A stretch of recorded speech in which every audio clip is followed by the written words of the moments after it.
All right, so hello YouTube, Facebook, and hello Instagram as well. Hello everyone listening on the podcast too. Welcome to Startup Business Q&A, episode 101. We're back, and I feel like we're kind of starting from zero again. It's like it's amazing to have 100 episodes behind us, but to have that one on top means we're kind of going again. So here's to the next 100, and thanks everyone for jumping in. Matan and Emma, hello on Instagram. Hi, Daniel Rufino on Facebook already.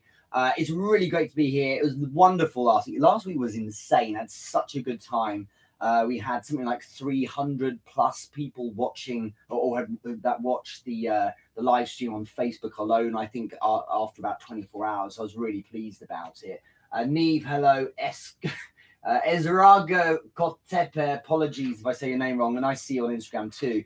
So really great today. I'm looking forward to this one because I thought I'd put a theme in, and I think we'll do this more and more, the idea of having a theme each week, because we get so many different questions, but and that's great about startup businesses, but it's nice to focus on a particular topic area, because that way, of course, we can it's easy for you to find your way through them when you're looking at archives and things like that. Hello, Daniel. Hello, Gary. Hello, Nadine. Hello, Zed. Hello, Harriet. A lot of you jumping on Facebook. So we're looking at warming up an audience today. It looks like, Nadine, you're on Instagram as well, so it's very nice. Thank you for being on both. All of you, if you're watching right now, if you could hammer the like button a bit or put in a comment where you're based, it means that other people I know in the network will see that this video is live, and then they can jump in as well. If you have a question about warming up an audience, do pop that in the comments here on Facebook and on Instagram, or over on YouTube, and I'll check that out as well. Just a little couple of notices before we start the questions today. Firstly, I just got off the phone with a really exciting conversation. More will be revealed really soon about the charity that we're going to be working with in the August Entrepreneur Business Live event in London. So I'm really excited about that. We've nailed that down. But anyway, the first event will be on the 25th of July. That's a Wednesday. If you are in London or know anyone that is, do let them know. So 6:30 in the evening at WeWork, Devonshire Square. So that's near Liverpool Street Station. And we'll have 4 speakers, including myself, as well as about an hour of networking. It's been absolutely fantastic. If you can't make it, don't fear. I will be streaming it. Very likely will be on Facebook and possibly on Instagram as well. That way everyone can see it. But yeah, thanks to everyone for the support of that. So that's the 25th of July. And the back end of August, 22nd of August, we will be working with another event that day. And that's when we'll be bringing this charity in as well. If you want to come to the July event, I would love to have you there. We're only going to have about 40 seats, but free beer and free entry. So what more could you ask for, right? Right, let's get into the questions. So the first question is from Hosnain Yousaf, and they've asked, Richard, what are the major sources of getting audience attention on social media? How can we boost our audience on social media? So obviously there's many different things you can use, and to a degree you should try and play to your strengths, because the reality is that, you may be good at writing, you might not be. Same with things like video, for instance. So play to your strengths as much as you can, but definitely try different things out.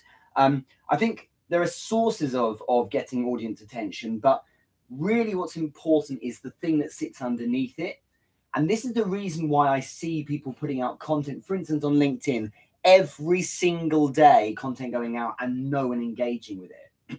Look at it this way, and this may be something you're doing, but the major fail, okay, isn't actually in the content so much as the way you work with the audience itself. If I put out great content every day, but I don't work the community, then there's no way I'm going to get quite the results than if I'm actually engaged with people directly. It's as simple as this. If you have a family, 4 or 5 people, and you never speak to any of them ever, then when you want something from them, they're going to need some warming up. It's not really going to work. It's the same online. You must do the social community thing. I think a lot of people lost sight of the social element of social media. For some, social means sharing stuff. Social should be about interacting with human beings. The cream on top is your content, but engaging with the community is everything. So I spend a disproportionately large amount of time, and this is going to be the theme of today's session probably, focus very much on engaging people one-on-one, not just on my posts, on theirs as well. So on their content or on their comments or in DMs. So I'm always doing that too, because working with the community like that means that when something does go out, not only are you on their radar, but more importantly, you've got into good favor with them. If the people you're engaging with in your audience like you and think you're a great guy, which is why I make a point, you should make a point of every 2 or 3 days of the week, you should be trying to jump onto video calls with people in your audience who maybe have liked some of your stuff, because that's a way you can warm them up further. If they like you, they'll engage more. It's as simple as that. So I think that's the thing that's dropped. And I know the reason why. The reason why is really, really simple. The reason why is purely because it's more work, or more specifically, it's a lot of time. It takes a huge amount of time to actually sit there engaging with people on their DMs. Over on Facebook, for instance, someone giving me mad love right now is Dotlund. So thank you very much. I don't know where are you right now? Are you in Spain or something? I don't know where Vic was. You had a post earlier, but that's my point. So Dotlund, person on Facebook right now, rather than just someone who's engaging my content and I leave it at that, I saw that she put out a post today. It's a really cool graphic. I asked, I said, that's a great graphic. Then there was one of her friends that she tagged that said, hey, she said, this is the person that did this graphic. So I've connected with that person as well. And everyone's like, oh man, aren't you meant to be running a company? Yes, but this is how you get engagement. Otherwise, you're running a company, you're working so hard to get some kind of virality in your posts. The big mistake, probably 90% of corporates do this from what I see, is they take a post of content, they stick it online, and they just hope it will work. And if you just, the worst is just a share of a link or something like that, just stick it online and leave it at that. You'll get nowhere. And you might possibly get something one day that just takes and hits and does really well, but that can't be your strategy. So how do you make it so every single post will get engagement and comments and DMs and opportunities? It's because of the groundwork you lay beforehand. So whose name? The sources are the ones you should use that best resonate with your strengths and the way you boost the audience on social media. I mean, it's just down to that, engaging one person at a time in social media.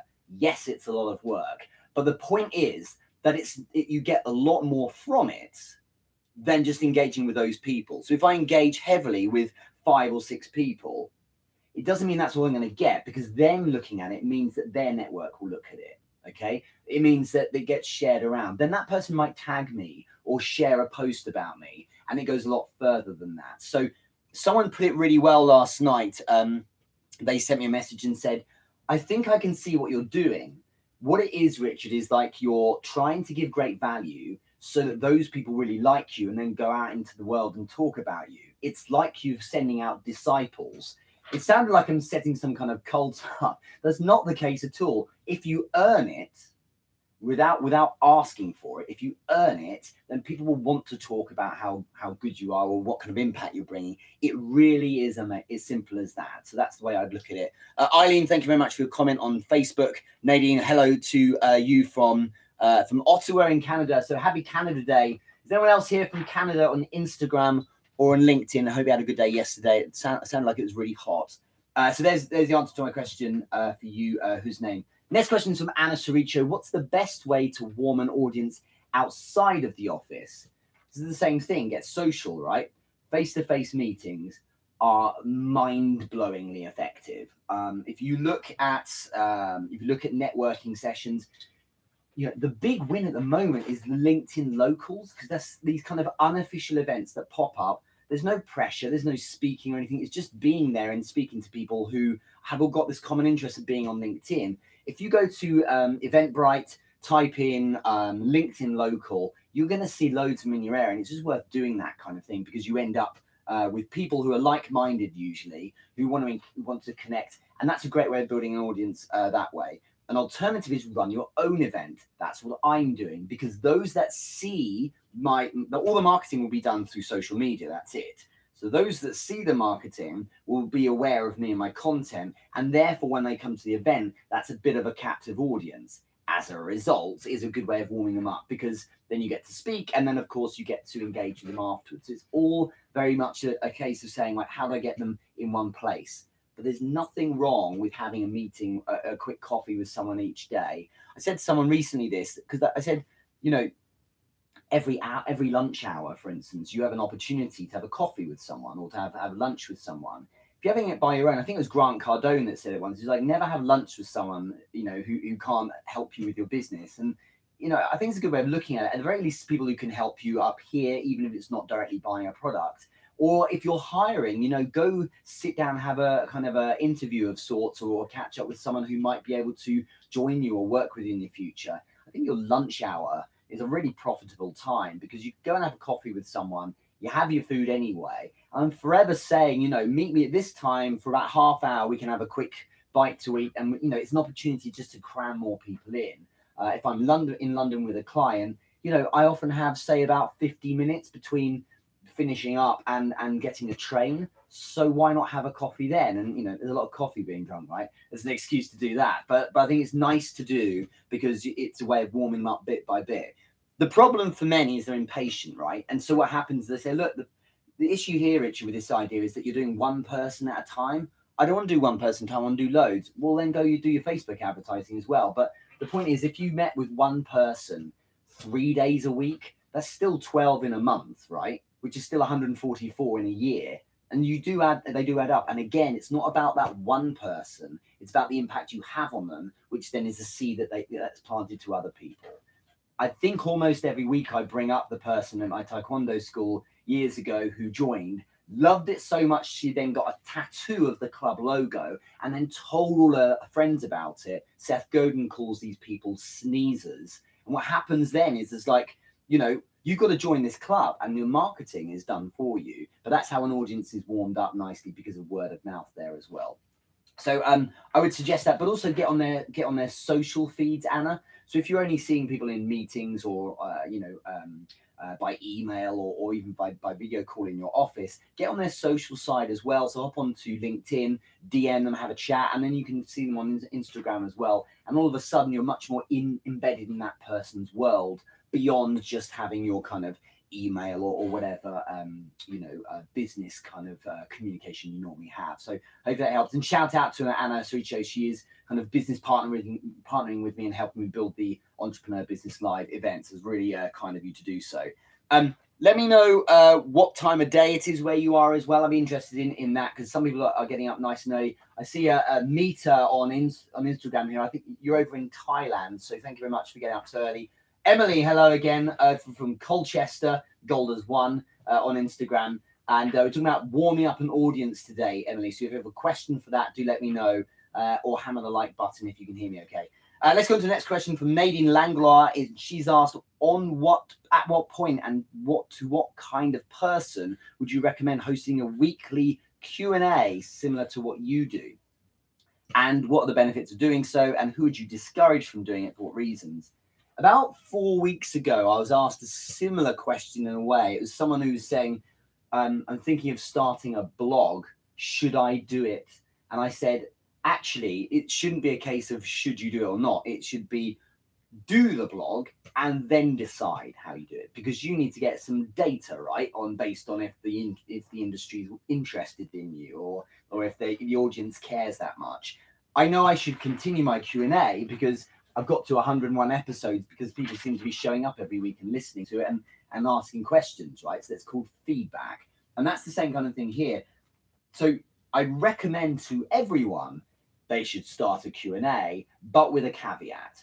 I think the Q&A is fun because if you look at the periphery, Nadine, what you actually end up with is someone who is jumping online, which is a feat of courage in itself first time round. It's scary when they've never done it before. And getting yourself used to live is fantastic.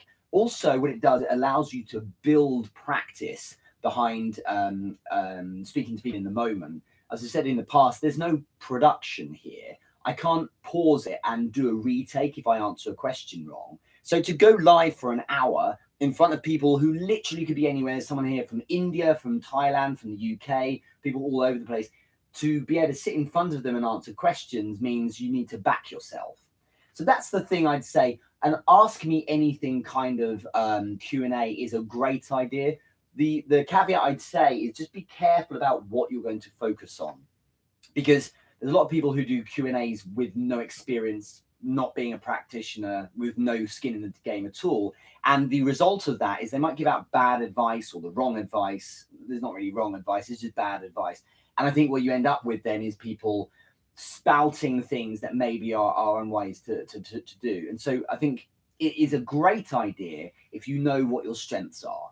So what are you good at? What are you good at talking about? It's nice to have intention as well. So a hop online AMA kind of thing, just ask me about anything, is a bold move to make. But in terms of, you know, using it for your business, it makes sense to have some kind of theme or topic. So here today, it is, well, it's always startup businesses, but within it today, the theme is warming up an audience. And I think having that kind of focal point means that you're talking about things you know about, and ideally it should hone the questions to be relevant to you as well. So that's what I would suggest. I wouldn't discourage anyone from trying it unless they plan to just start answering questions about something they have no idea about, because that's potentially quite dangerous. And although also for you, you know, to self-preserve, that's not entirely a great idea to talk about something you don't know much about. So make it clear what you do and then answer questions on that. And I don't really see a downside then. I think the benefits are phenomenal. I've mentioned this because it was last week someone asked this as well. In terms of positioning, it's phenomenal. If you look at, for instance, the signal I've sent out on Facebook in the last few months, it's been very focused on the areas I work in. There's been a lot of fun and things like that, but mostly it's been looking at sales related skills, because that's one of the main areas I focus on, and I help corporates build their sales training, and I deliver it as well.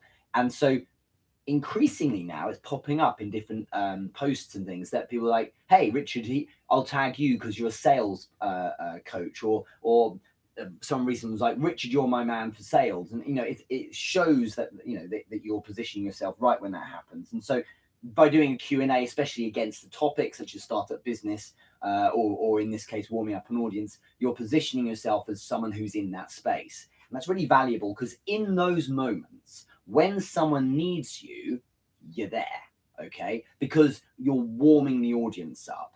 And the perfect parallel here, if you look at Christmas time, a couple of weeks before Christmas, you've got the Coca-Cola adverts right now. Presumably you have them all over the world, but here in the UK, you have the holidays are coming songs, and there's got, you know, got the lorries driving along, and it's all very festive. That's not so that you would suddenly drop everything and go buy a Coca-Cola. That's warming you up.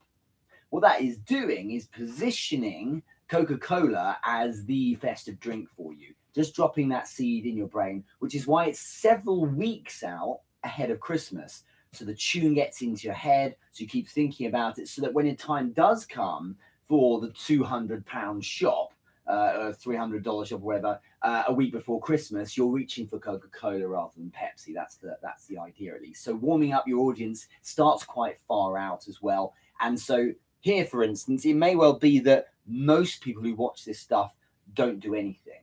However, there will always be some who show up and then show up again, then keep showing up. And actually then when the time is right, who else might they think of for someone who needs a product? An alternative is because people have curiosity. Naturally, as human beings, they're like, okay, I love this person's Q&A, it's really good. Who are they exactly? They're on your profile. Then they see you've got a website. And like happens all the time on LinkedIn, like I'll open my phone in the morning, it's like, oh, another 6 units of a course have been sold from my website, because people have checked me out from LinkedIn, you see. So it's about positioning as well. That's the huge win by doing it. And you say a lot about yourself when you've got consistency, which is why when I first started, it was a bit weird when I was like, okay, episode 4, you know, but now it's 101, because 2 years goes quite quickly. And so I would say it's good to do it regularly as well, because people get used to it and it becomes part of their routine. And that's how you build your tribe. It's a very exciting thing to do. Let's look on the next question. I hope that helps, Nadine. Kushbu Nangalia, I hope I said your name right. Kushbu, you're over in LinkedIn, so thanks very much for this. You said, what are the mistakes? This is actually a question from last week, and I overlooked it, so I've added it in today. What are the mistakes that startups usually do while planning or executing their organic sales funnel? So organic sales funnel, what a sales funnel is when you have a group of people who check out your stuff, and then that's zoomed into or funneled down into people who then actually buy your stuff. So for instance, here, the top of the funnel might be free content like a Q&A, Then a very few of those people then go and check out a profile. Some of them would then go onto the website, and one or two might then buy a product, and a singular one of those people eventually might buy a consulting gig or something like that. So that's a funnel. It all funnels down, and you put people in, cold traffic often, and you end up with the buyers at the bottom. Now, organic sales funnels are the ones where you put out typically great content and engage with people so that they check you out and go into your funnel. Whereas there's paid sales funnels where, of course, you're running adverts to drive people into your sales funnel. So your question here is, what are the mistakes they make? It's two huge things I see all the time. And if you're engaging with people on social media to try and sell to them or close to them eventually, these are the things that overwhelmingly need to get fixed first before you worry about, oh, is my product right? Or should I work on my content and make that message better or something like that? Number one, really simple, is you engage with people. You should be engaging. And the problem is that most people don't bother. What I mean by engaging is someone dares go near your content and give you even just a like. You connect with them, send them a message, overwhelming amounts of gratitude, because, hey, what an amazing thing, right? Say thank you. Tell that person that they've been amazing, and say, ask them how their week's going. Don't sell to them, but just ask them how it's going and engage with them. And yes, that's time consuming. And yes, it's really time consuming if you do a post that gets, 15 likes and a couple of comments. So what do you want out of this? Don't you want customers and advocates for your service or product? So put out a bit. So engagement's one of the top reasons why people don't win. I see all the time. You've probably seen it too. There's a great post. Then there's 16 comments. Not one of them is even liked by the producer of that content, let alone engage with or a message sent. It's like, if you want to class them as leads, you got hot leads right there. People haven't just seen your stuff, they've decided to consume it and then share that they liked it by writing a comment, and you've decided to ignore them. You are doing only one side of the transaction. You have to focus on also helping these people show an interest, to validate that their interest has been worthwhile as well. The other thing feeds from that, which is that when you do engage with people, you close too hard. And you see this no more often than on Instagram, where you dare to follow someone, and then instantly you get a message coming back going, hey, thanks so much for the follow. Here's a link to my webinar where I show you how to do this, and buy my stuff, please. I hope you're well. And it's so lacking authenticity. It's just there's nothing genuine about it, and it turns you off straight away.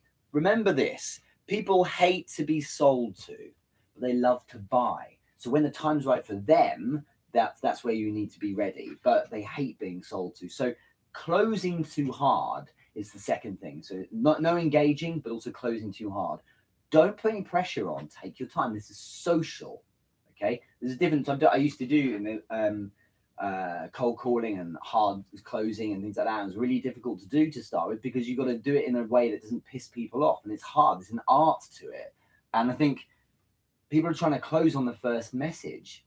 And worst part is if it goes well and they close someone after a couple of messages, they think they can do it with everyone. No, you're dealing with people here, and there are different personality types, let alone different states people are in. If I pitch someone today, they might buy. But if I pitched them yesterday, they might not. Or the other way around, because you don't know what's just happened. Their cat could have just died. Or they've just closed a huge deal. They're feeling really flush. So you don't know what you're going to get there. And I think that it's really important to remember you need to go at the pace of the person who is buying. And it may be that you're just in conversation for some time. And some people have been 15 minutes from zero to several £1,000s in my bank account. And other people have been months, over a year of me just being gently with them. It's the pace that works for that person. Because there are people who buy a product, then there are people who buy a product and love the experience. And those are the people you want to sell to. Those are the people you want to work with, because they're the ones who will then tell the world how marvelous it was to buy your product and be in orbit around you, rather than, yeah, technically bought that person's product. So look at the game after they've purchased.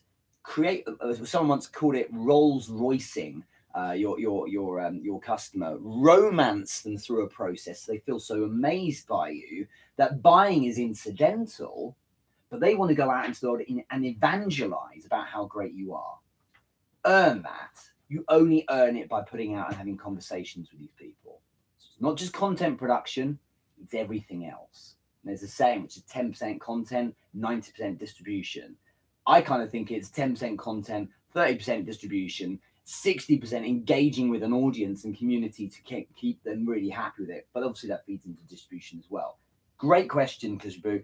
Yeah, so the problems are not engaging when people engage with you. You've got to do it with everyone to start with, because after a while it gets too much. And then closing too hard. Take your time. The time will present itself. If you check out my Monetize You course on the richardmoore.com, you can check that out and you'll see that explains the process in detail, how to do this. Nicolo, thank you very much for jumping on there. Personal Chef Joey, hello to you as well. And the voice Christ, good to see you jumping in on Instagram. Also, Hossein Pukur 5319, hello to you too. I apologize, I don't read Arabic, but anything in English, do jump in and ping me a message. Thanks so much here. And there's a couple of, let's do a couple more questions. One more from Adam Mosley here. What's the best way to make your audience aware of your product without heavily selling? Okay.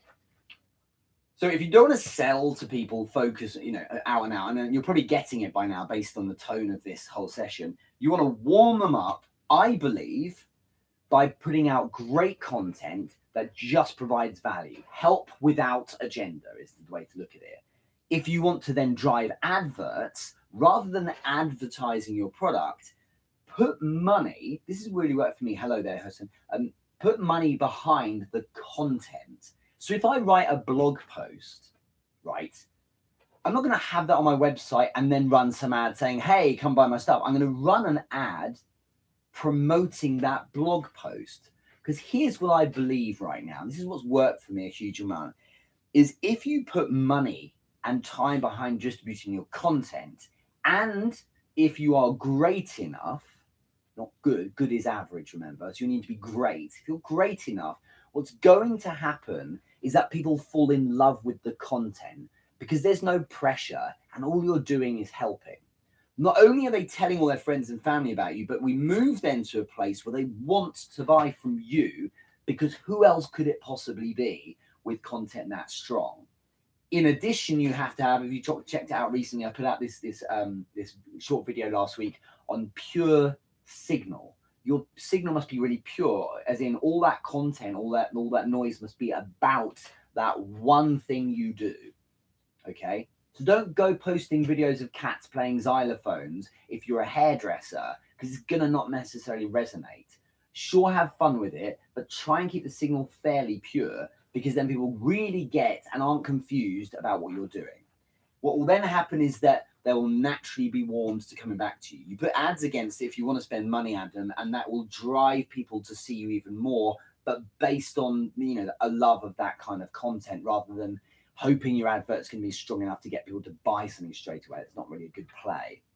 So I think that's a strong way to make them aware of your product. You need to capture them first so that they start orbiting around you.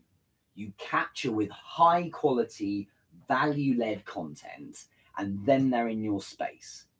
Then you keep validating their decision to spend time with you, okay, by giving them yet more content. And every time they dare watch or engage that, you, of course, are there as well. Thanks so much, John. Thanks, Janie. It was an amazing thing that you commented today. Hi, Henry. Thanks so much for the wonderful comment. How's the week going? Engage, engage, engage. And you move to a point where people really like the experience. They get so much value. They get emotional value as well because you're telling them they're wonderful and thanks so much. And so, of course, they'll come back again.